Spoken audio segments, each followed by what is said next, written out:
এই জলদি করে এখানে একটু আসো তো, তোমার সাথে যে আমার খুব জরুরি কথা আছে। আমি এখন আসতে পারবো না। যা জরুরি কথা জোরেই বলো।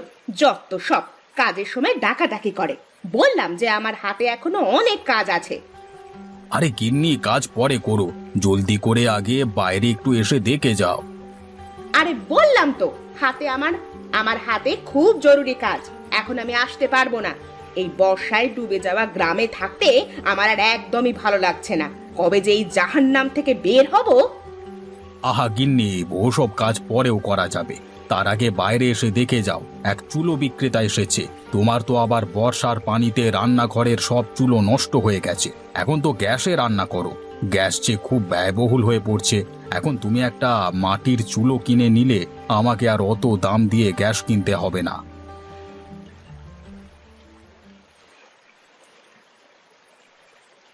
ওই দেখো, এক মহিলা বর্ষার পানিতে হেঁটে হেঁটে মাটির চুলো বিক্রি করছে। তুমি এক্ষুনি একটা চুলো কিনে রাখো, বলা তো যায় না কখন আবার তোমার ওই গ্যাস শেষ হয়ে যায়। হ্যাঁ হ্যাঁ, আমাকে তো এখন গ্রামে মাটির চুলোতেই রান্না করতে হবে। কত করে বললাম এই বর্ষার সময়টা চলো শহরে থেকে আসি, তা না। এখন সে আমাকে এই বর্ষার ভেতরে মাটির চুলো দিয়ে রান্না করাবে। যত সব। আহা গিন্নি, রাগ করো না, কখন কি হয়ে যায় তা তো বলা যায় না। তাই তো তোমাকে একটা মাটির চুলো কিনে দিচ্ছি। তাহলে ডাক দিচ্ছি তাকে। এই যে, এইদিকে আসুন, আমাদের একটি চুলো লাগবে। এই তো আসছি বাবু, একটু অপেক্ষা করুন। একটা মাটির চুলোর দাম যেন কত বলছিলেন? এই চুলো আমি 100 টাকা করে বিক্রি করি। আপনি আমাকে 10 টাকা কম দিয়েন সাহেব। আচ্ছা ঠিক আছে, গিন্নি তুমি একটা মাটির চুলো নিয়ে রাখো, আমি তাকে টাকা দিচ্ছি।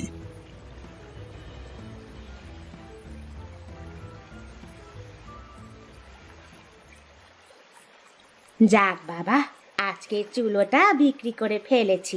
এবার এই টাকা নিয়ে এখনই বাড়ি যাই। এভাবে প্রতিদিন আমি একটা দুটো করে চুলো বিক্রি করতে পারলে খুব ভালো হবে। বর্ষার দিনে সবাই তো আর বাইরে ঘরে রান্না করতে পারে না। হঠাৎ করে গ্রামে যে কি হলো, চারিদিকে বন্যার পানিতে একেবারে তলিয়ে যাচ্ছে। সে যাই হোক, এখন থেকে আমাকে আরো বেশি বেশি চুলো বানাতে হবে। এরপরে যাদের বাড়ি রান্নাঘর ডুবে গেছে তাদের কাছে গিয়ে বিক্রি করতে হবে।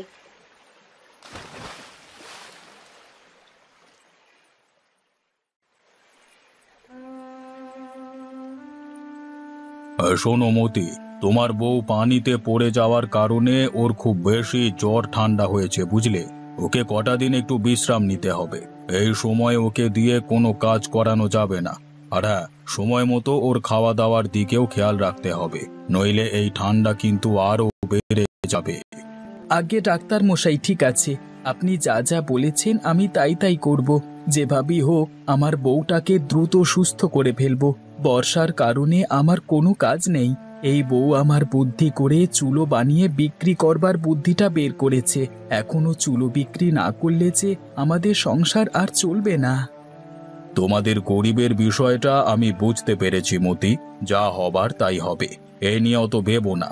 তাহলে এবার আমি যাই, তুমি আমাকে আমার ফিসটা দিয়ে দাও তো বাপু।